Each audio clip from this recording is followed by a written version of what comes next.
Apa khabar semua? Korang pernah tengok tak orang bergaduh dekat tempat parking? Macam-macam hal. Jadi dalam video ni kita nak tengok 5 kesilapan yang orang biasa buat masa parking. Bunyi macam simple je. Tak akan parking pun boleh salah kan? Tapi kesilapan-kesilapan ni lah yang boleh mengeringkan poket kita atau paling tak pun memalukan kita. Jadi supaya pendengar-pendengar Hasbullah Syarah tak terjebak dengan kesilapan-kesilapan ni, jom kita tengok. Baik, kesilapan pertama yang orang biasa buat masa parking ni adalah parking dekat tempat orang kurang upaya, OKU. Ini untuk kereta kita yang tak ada stiker OKU tu lah. Parking OKU ni sebenarnya sangat tempting untuk kita parking sebab biasanya dialah yang paling dekat dengan pintu masuk bangunan. Lagi-lagi kalau dekat Mid Valley ke contohnya, dah setengah jam pusing-pusing cari parking tak jumpa. Memang geram je, rasa nak masuk je parking OKU tu. Luas pun luas kan? Kalau korang bukan OKU, tolong jangan sesekali parking dalam petak ni. Dia tak kira semua parking lain kosong ke tidak, korang jangan parking dekat sini. Parking jauh sikit dekat tempat yang betul. Parking OKU ni dia luas sebab nak mudahkan akses dengan kerusi roda.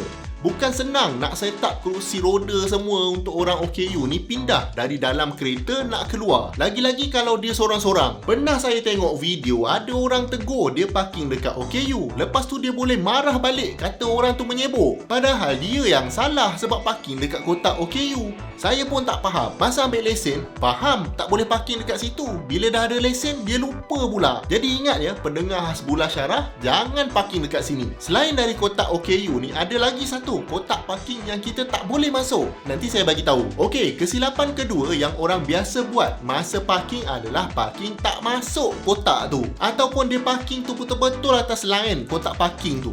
Ini memang jadi punca masalah time orang tengah ramai. Mungkin masa kita letak kereta kita tu, orang tak ramai lagi. Jadi kita tak kisah kereta kita sengit-bengit dalam kotak tu. Lepas tu bila semua kereta dah masuk parking, terus jadi sempit sampai nak buka pintu kereta pun dah tak boleh dah. Kalau buka pun terlanggar pintu orang lain.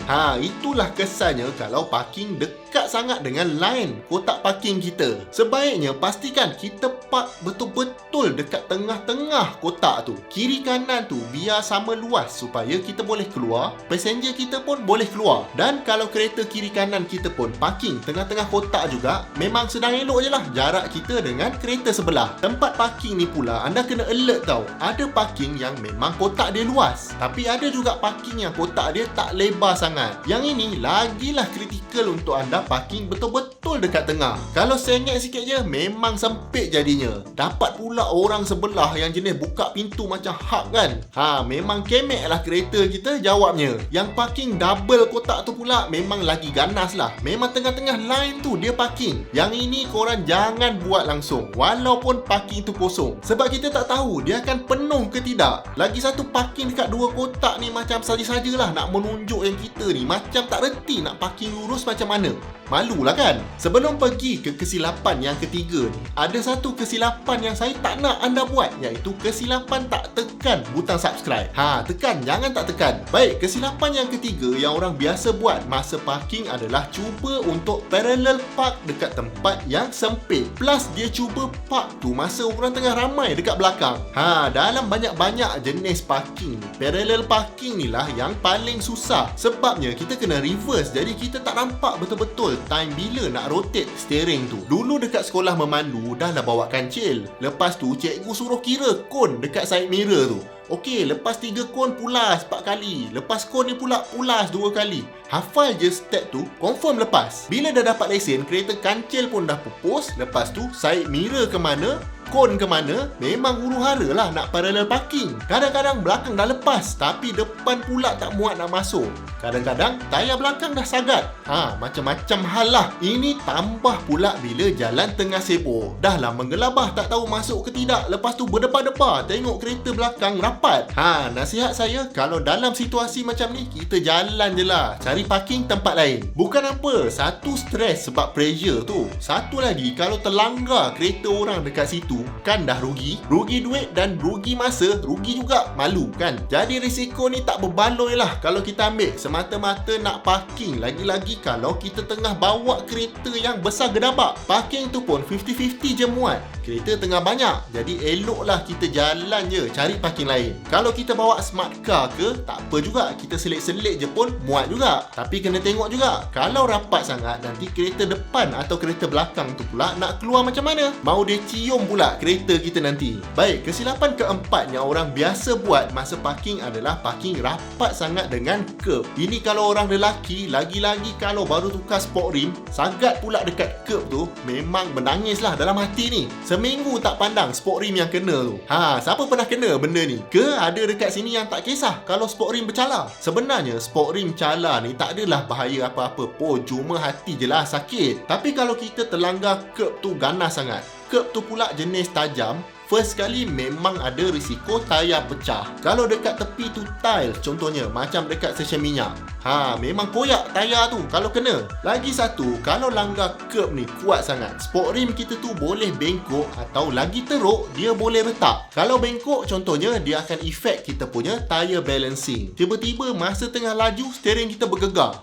Itu salah satu tanda balancing dah lari lah. Kalau bengkok sikit, mungkin boleh tangkap lagi balancing tu. Tapi kalau dah teruk sangat, nak kena ketuk balik. Dan paling parah sekali kalau crack lah kita punya sport rim tu. Memang risau sebab dia boleh fail bila-bila masa saja. Jadi jiwa dah tak tenang, poket lagilah tak tenang. Okey, jadi kita dah tengok 4 kesilapan yang biasa orang buat masa masuk parking. Memang parking ni nampak senang, tapi kalau silap memang boleh demam lah nak bayar. Kalau anda minat fakta-fakta menarik bidang otomotif macam ni, saya akan hantarkan email pada anda setiap minggu untuk update knowledge anda dalam bidang otomotif. Projek ni saya namakan Nota Ahad dan sekarang ni dah 10,000 orang join Nota Ahad ni. Pada yang dah join, terima kasih. Kalau anda belum join, pendaftaran dia percuma saja. Jadi saya jemput anda untuk join. Cara dia mudah saja, klik link dekat bawah, masukkan email, lepas tu confirmkan email anda. Okey, sambung balik. Kesilapan yang kelima yang orang selalu buat masa parking adalah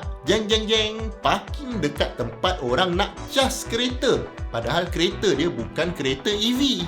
Banyak antara kita yang assume dekat Malaysia ni tak ada lagi electric vehicle. Tapi sebenarnya EV ni dah ada agak banyak jugalah. Electric vehicle ni memang ada peminat dia sendiri dekat Malaysia ni. Golongan macam ni kita panggil sebagai early adopters. Diorang ni ada duit dan dia nak test okey ke tidak kereta EV ni. Jadi kalau kita nampak parking yang ada charger untuk kereta EV tu kosong, kita pula tak bawa EV, janganlah kita pergi parking dekat situ sebab assume yang tak ada orang pun nak cas. Mungkin betul tak ada orang nak cas time tu, tapi mungkin juga ada orang nak cas bila kita dah tinggal kereta tu. Nak cas EV ni masih challenging tau dekat Malaysia ni sebab network charger kita belum cukup mantap macam dekat US dengan dekat Europe. Ada juga station charger yang slow dan ada juga yang rosak. Jadi sebab tu kita sebenarnya perlukan golongan early adopters ni untuk stress test sistem yang kita ada ni supaya kita dapat improve lagi charging network ni. Bila network dah bagus, demand untuk EV akan naik. Barulah EV ni akan jadi murah. Jadi time tengah mencabar ni, kita jangan susahkan lagi pengguna EV ni dengan parking pula dekat tempat dia nak cas tu. Dia sama case dia macam kita tengah beratur nak isi minyak, tapi orang depan kita parking dekat pump, lepas tu dia pergi makan. Sakit jiwa juga kita nak menunggu tu kan. Jadi kalau kita tak suka jadi benda ni dekat kita, kita janganlah buat dekat orang lain.